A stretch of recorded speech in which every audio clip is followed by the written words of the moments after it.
بسم اللہ الرحمن الرحیم۔ السلام علیکم ناظرین، AWC ایگری کے ساتھ میں ہوں آپ کا میزبان طاہر ندیم۔ ناظرین، بات کرتے ہیں موسم کی۔ گزشتہ 24 گھنٹے کے دوران اسلام آباد، ٹیکسلا، حسن ابدال، ہری پور، ایبٹ آباد، خیبر پختونخوا کے شمالی علاقوں، کشمیر، گلگت بلتستان کے بیشتر علاقوں میں بادلوں کے بننے کا سلسلہ جاری رہا، جن کی وجہ سے بعض جگہوں پر تیز آندھی اور گرج چمک کے ساتھ بارشوں کا سلسلہ بھی جاری رہا۔ اس کے علاوہ بلند پہاڑی سلسلوں پر برف باری کا سلسلہ بھی شروع ہو چکا ہے۔ اس کے علاوہ وسطی پنجاب، سندھ اور بلوچستان کے بیشتر علاقوں میں موسم گرم اور خشک رہا۔ بیشتر علاقوں میں درجہ حرارت 35 سے 37 سینٹی گریڈ کے درمیان ریکارڈ کیا گیا۔ اس کے ساتھ ساتھ کراچی اور سکھر کے نواحی علاقوں میں جو درجہ حرارت ہے وہ 40 ڈگری تک ریکارڈ کیا گیا۔ پنجاب کے شمال اور شمال مشرقی علاقوں میں سموگ بننے کے جو امکانات ہیں وہ بھی بڑھ گئے ہیں۔ مزید اور سموگ کا یہ جو سلسلہ ہے مزید بڑھتا چلا جا رہا ہے اور آنے والے دنوں میں ان علاقوں میں سموگ کی جو گرفت ہے وہ زیادہ مضبوط ہو جائے گی۔ ناظرین، آنے والے دنوں میں خلیج بنگال میں بننے والے ایک سمندری طوفان جس کو ڈانا کا نام دیا گیا ہے، اس کے اثرات بھی مرتب ہونا شروع ہو جائیں گے۔ تاہم پاکستان پر اس کے اثرات کا زیادہ امکان موجود نہیں ہے۔ اس کے اثرات بھارت اور بنگلہ دیش پر رونما ہوں گے، جہاں بہت زیادہ شدید بارشوں، تیز آندھیوں کا امکان ہے۔ بھارت کے علاقوں اور بنگلہ دیش میں نقصان پہنچنے کا بھی اندیشہ موجود ہے۔ ناظرین، اگر ہم بات کریں آئندہ 24 سے 48 گھنٹے کے دوران موسم کس طرح بیہیو کرے گا، کیونکہ اس وقت جو ہے کچھ مغربی سلسلے جو ہیں ان کے اثرات پاکستان پر نمودار ہونا شروع ہو گئے ہیں۔ اگرچہ ان سلسلوں کا جو زیادہ تر زور ہے، دباؤ ہے، وہ خیبر پختونخوا کے شمالی علاقوں میں ہے، اور یہاں ان علاقوں میں ژالہ باری، تیز آندھیوں اور بارش کا جو سلسلہ ہے وہ وقوع پذیر ہوگا، اور جو بلند پہاڑی سلسلے ہیں ان پر بھرپور برف باری ہوگی۔ اس برف باری اور بارش و ژالہ باری کی وجہ سے ملک میں بھی موسم جو تبدیل ہونے کے امکانات بہت زیادہ روشن ہو گئے ہیں۔ اگر ہم بات کریں خیبر پختونخوا کی تو دیل، بنیر، شانگلہ، بٹگرام، تورخم، مالم جبہ، پشاور، لنڈی کوتل، ناران، کاغان، نتھیا گلی، مردان، سوابی، ہری پور، ایبٹ آباد، مانسیرہ، ان علاقوں میں جو موسم ہے وہ خاصا ٹھنڈا رہے گا۔ بارش کے ساتھ ساتھ ژالہ باری کا بھی امکان ہے۔ اس کے ساتھ ساتھ وزیرستان، سوات، چترال، یہاں بھی بادلوں کے بننے اور برسنے کا امکان موجود ہے۔ اگر ہم بات کریں کوہاٹ، بنوں، ڈیرہ اسماعیل خان، ہنگو، کرک، تو یہاں بھی تیز آندھی کے ساتھ بارش کا امکان موجود ہے۔ اگر ہم بات کریں گلگت بلتستان کی تو یہاں گلگت، ہنزا، چلاش، ان علاقوں میں بارش اور برف باری کا امکان روشن ہے۔ کشمیر کی بات کریں تو بانڈی پورہ، اننت ناگ، کپواڑہ، راولہ کوٹ، مظفر آباد، وادی نیلم، سری نگر کے علاقوں میں بادلوں کے بننے اور بارش برسنے کے امکانات بھی نمایاں ہیں۔ ناظرین، پنجاب کے مشرقی علاقوں اسلام آباد، اٹک، پنڈی، میاں والی، مری، بکھر، جیلم، خوشاب، نارووال، چکوال، ان علاقوں میں جو بادلوں کے بننے کا سلسلہ وہ جاری رہے گا، اور جہاں جہاں بادل طاقتور ہوں گے وہاں بارش کا بھی امکان روشن ہے۔ ناظرین، اگر ہم بات کریں لاہور، پتوکی، فیصل آباد، جھنگ، ننکانہ، ٹوبہ ٹیک سنگھ، شیخو پورہ، ان علاقوں میں جو موسم ہے اگرچہ وہ قدرے گرم محسوس ہوگا، تاہم ان علاقوں میں جو سموگ ہے اس کے جو بننے کے امکانات ہیں وہ دن بدن بڑھتے چلے جا رہے ہیں، اور ان علاقوں میں ان دنوں میں بھی سموگ جو ہے وہ خاصی موجود رہے گی۔ ناظرین، اگر ہم بات کریں سندھ اور بلوچستان کی تو یہاں جو بیشتر علاقے ہیں وہاں موسم جو ہے وہ خشک رہے گا، تاہم کراچی اور اس کے جو اندرونی علاقے ہیں ان علاقوں میں جو درجہ حرارت ہے اس میں اضافہ دیکھا گیا ہے، اور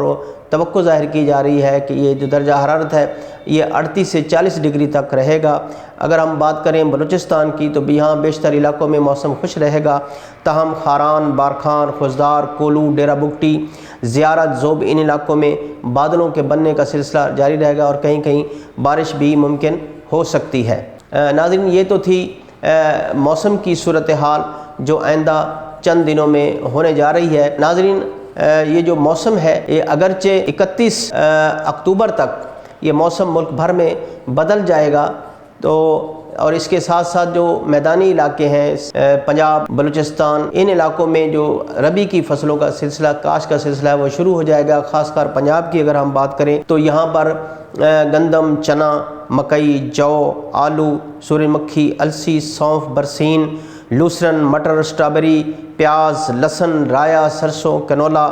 مسور، ان کی کاشت جو ہے اس کا سلسلہ شروع ہو جائے گا اور کاشتکاروں کو خاصا وقت میسر آ جائے گا تاکہ وہ یہ اپنی ربی کی جو فصلیں ہیں ان کو کاشت کر سکیں۔ ناظرین، جیسا کہ آپ جانتے ہیں کہ ربی سیزن میں جو پاکستان میں جو زیادہ رقبے پر یا بڑی فصل جو کاشت کی جاتی ہے وہ گندم ہی ہے، اور اس کے علاوہ اگر ہم بات کریں تو بارانی علاقوں میں چنا، اور جو میدانی علاقے ہیں پنجاب کے، بلائی پنجاب کی طرف سے یہاں یا وسطی پنجاب کی بات کریں تو یہاں آلو کی فصل جو ہے وہ بڑے رقبے پر کاشت ہوتی ہے۔ اس کے علاوہ جو چارہ جات ہیں جن میں برسین اور لوسرن ہے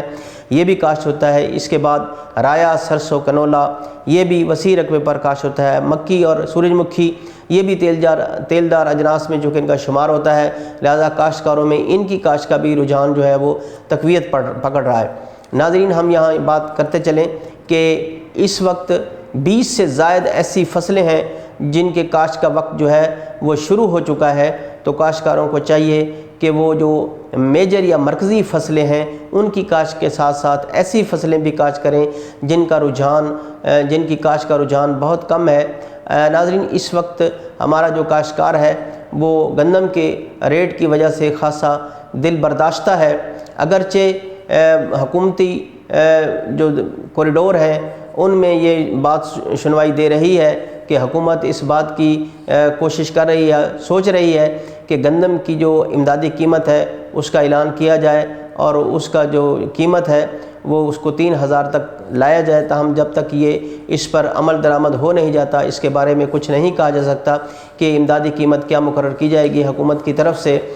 تاہم ہم اپنے کاشتکار بھائیوں سے یہ ضرور کہنا چاہیں گے گندم کے ساتھ ساتھ دیگر فصلیں بھی کاشت کریں، گو کہ اگر وہ گندم کے رقبے کی کاشت میں کچھ کمی کرنے جا رہے ہیں تو اس کی جگہ تیلدار اجناس جن میں رایا، کنولا، سرسوں، سورج مکھی، السی اور مکئی شامل ہیں ان کی کاشت پر بھی خصوصی توجہ دیں۔ اگر ہم بات کریں ان کی آمدنی کے لحاظ سے تو پیاز، چنا اور اسٹرابیری کی جو فصلیں ہیں یہ بھی انتہائی اہمیت کی حامل ہیں، اور ہم نے یہ دیکھا ہے کہ جو دریا کے علاقے ہیں، بیٹ کے علاقے جن کو کہا جا سکتا ہے، ان میں جو اسٹرابیری کی کاشت ہے اس میں تیزی آ رہی ہے۔ ناظرین، یہ جو اسٹرابیری کی فصل ہے یہ ٹھنڈے علاقے کی فصل ہے، لیکن اب یہ جو پنجاب کے علاقے ہیں ان میں یہ اس کی جو کاشت ہے وہ فروغ پا رہی ہے۔ اگر ہم بات کریں ملتان کی تو ملتان کے جو دریائے چناب کے ساتھ ساتھ جو بیلٹ ہے اس وقت جو اسٹرابیری کی کاشت ہے وہ بڑے وسیع پیمانے پر ہو رہی ہے اور ہر سال اس میں اضافہ ہو جاتا ہے۔ اس بارے میں کاشتکاروں سے بھی ہماری بات ہوئی تو انہوں نے کہا کہ اسٹرابیری کی جو فصل ہے وہ دریائی بیلٹ کے ساتھ ساتھ انتہائی کامیاب ہے اور اچھی پیداوار دیتی ہے، کاشتکاروں کو اس سے جو آمدنی ہے یا منافع ہے وہ بہت زیادہ ہوتا ہے۔ لہٰذا ہم اپنے کاشتکاروں سے یہ کہنا چاہیں گے جو دریائی بیلٹ کے ساتھ ساتھ ہیں وہ اسٹرابیری کی کاشت کی طرف ضرور جائیں۔ یہ ایک اچھی پوٹینشل والی فصل ہے جس سے کاشتکاروں کو اچھا معاوضہ مل سکتا ہے۔ اس کے ساتھ ساتھ جو تیلدار اجناس ہیں اس کی بھی پاکستان کو اشد ضرورت ہے۔ پاکستان ہر سال ہزاروں روپے خوردنی تیل کی امپورٹ پر خرچ کرتا ہے اور مقامی ضروریات پوری کرتا ہے۔ اگر ہمارے کاشتکار تیلدار اجناس کی طرف توجہ دیں تو پاکستان مقامی طور پر ان خوردنی تیل میں خود کفیل ہو سکتا ہے، جس سے نہ صرف ملک کا جو زر مبادلہ ہے وہ بچے گا بلکہ اس کے ساتھ ساتھ جو کسان کی جو خوشحالی ہے وہ بھی بہتر ہوگی، ملک میں بھی خوشحالی آئے گی۔ اس طرح جو گندم ہے وہ ہماری غذائی اعتبار سے انتہائی اہم فصل ہے اور گندم پر ہی ہمارے جو غذا کا انحصار ہے اس پر ہے، اور کاشتکار جو ہے ربی کے سیزن میں وسیع رقبے پر گندم کاشت کرتے چلے آ رہے ہیں، لیکن گزشتہ سال کے اچھے نرخوں کی نہ ملنے کی وجہ سے کاشتکاروں میں مزاحمتی صورتحال ہے یا مزاحمتی جو جذبہ ہے وہ پیدا ہو سکتا ہے، مزاحمتی سوچ پیدا ہو چکی ہے، اور وہ سوشل میڈیا پر اس بات کا اظہار کرتے ہوئے نظر آتے ہیں کہ اس مرتبہ وہ صرف اپنی ضرورت کی ہی گندم کاشت کریں گے اور باقی دیگر فصلوں کی طرف جائیں گے، اور گندم کی فصل جو ہے وہ بہت کم رقبے پر کاشت کریں گے، کیونکہ حکومت کی طرف سے انہیں گزشتہ سال کا جو سیزن گیا ہے اس میں خاصا مایوس کیا گیا ہے۔ لیکن ہم اپنے کاشتکار بھائیوں سے یہ ضرور کہیں گے کہ وہ اس قدر اپنا سوچ کو تبدیل نہ کریں، کیونکہ ہماری جو غذائی اعتبار سے ہمارا انحصار ہے وہ گندم پر ہی ہے، لہذا وہ گندم کی کاشت پر بھی خصوصی توجہ دیں اور دیگر فصلیں بھی کاشت کریں۔ ناظرین، آخر میں ہم بات کریں گے سموگ کے حوالے سے کہ جو ہمارے بلائی پنجاب کے علاقے ہیں یا وسطی پنجاب کے علاقے ہیں، ان علاقوں میں سموگ کی جو صورتحال ہے وہ دن بدن بڑھ رہی ہے، چونکہ ان علاقوں میں بارشوں کا امکان نہیں ہے۔ اگرچہ خیبر پختونخوا کے بلائی علاقے، کشمیر، بلتستان علاقوں میں بارش، ژالہ باری اور برف باری کا امکان ہے، لیکن باقی ماندہ جو علاقے ہیں وہاں موسم خشک رہے گا۔ ہو سکتا ہے کہ بعض ایسے علاقے جیسے سندھ اور بلوچستان کی ساحلی پٹی ہے یا ہمارے جو علاقے ہیں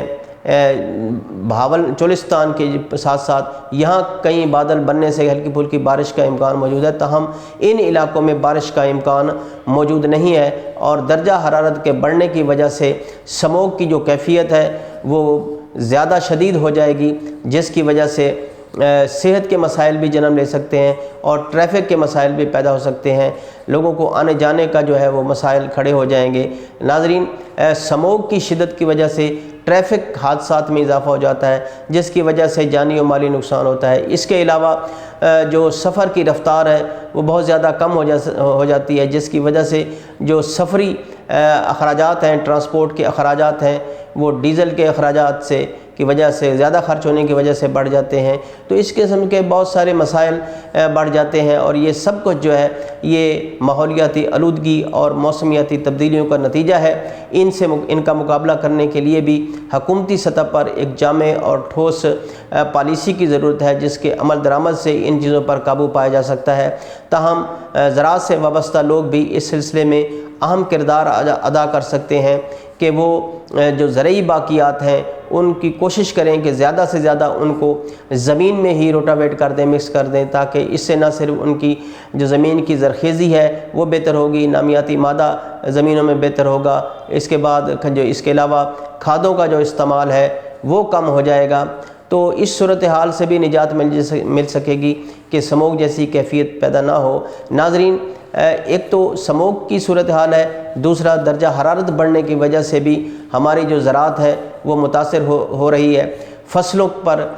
جو ہے اس کے مضر اثرات مرتب ہو رہے ہیں، جس کی وجہ سے کاشتکاروں کو مالی نقصان کا سامنا کرنا پڑ رہا ہے، اور جو لوگ ٹھیکے پر زمین حاصل کرتے ہیں اور ٹھیکے پر زمین لے کر فصلیں کاشت کرتے ہیں ان کو بہت زیادہ نقصان کا سامنا اس لیے کرنا پڑتا ہے کہ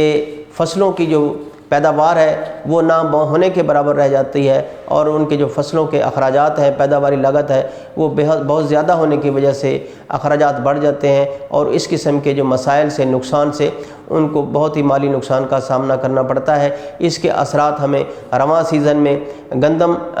سیزن میں دھان اور آم کے باغات میں دیکھنے کو ملی۔ تو یہ جو صورتحال ہے یہ خاصی الارمنگ ہے، اس حوالے سے دنیا بھر میں بھی شور شرابہ ہے، واویلا ہے کہ موسمیاتی تبدیلی پر قابو پایا جائے، اور موسمیاتی تبدیلی سے متاثر ہونے والوں میں پاکستان جو ہے وہ دوسرے نمبر پر ہے، اور یہاں درجہ حرارت جو ہے وہ ہر سال بڑھ جاتا ہے۔ اس کے لیے ضرورت ہے کہ ملک بھر میں جنگی بنیادوں پر شجر کاری کی جائے، درخت لگائے جائیں۔ اس سے نہ صرف ملک میں جو آب و ہوا ہے وہ بہتر ہوگی، درجہ حرارت میں کمی آئے گی، اور اس کے ساتھ ساتھ جو ہماری جو پیداوار ہے، زرعی پیداوار، اس میں اضافہ ہوگا۔ ناظرین، یہ سب معاملات جن کا ہم نے آپ کے ساتھ ذکر کیا یہ موسم سے ہی جڑے ہوئے ہیں۔ موسم چونکہ بدل رہے ہیں اس لیے ہمارا رہن سہن، ہماری زراعت بھی متاثر ہو رہی ہے۔ ضرورت اس امر کی ہے کہ جو فطرت کے معاملات ہیں ان کے ساتھ چھیڑ چھاڑ نہ کی جائے، اور فطرت کے معاملات کو فطرتی طور پر ہی ڈیل کیا جائے، ان کے ساتھ ویسے ہی رویہ اختیار رکھا جائے، تاکہ جو ہمارا ایکو سسٹم ہے وہ برقرار رہے، اور درجہ حرارت جو ہے وہ بھی معمول کے مطابق رہے، جس طرح کہ ہمارے مختلف علاقوں میں ہوتا ہے۔ اگر اس طرح سے ہی ہم اپنے درجہ حرارت کو مینٹین رکھنے میں کامیاب ہو گئے تو اس میں کوئی شک نہیں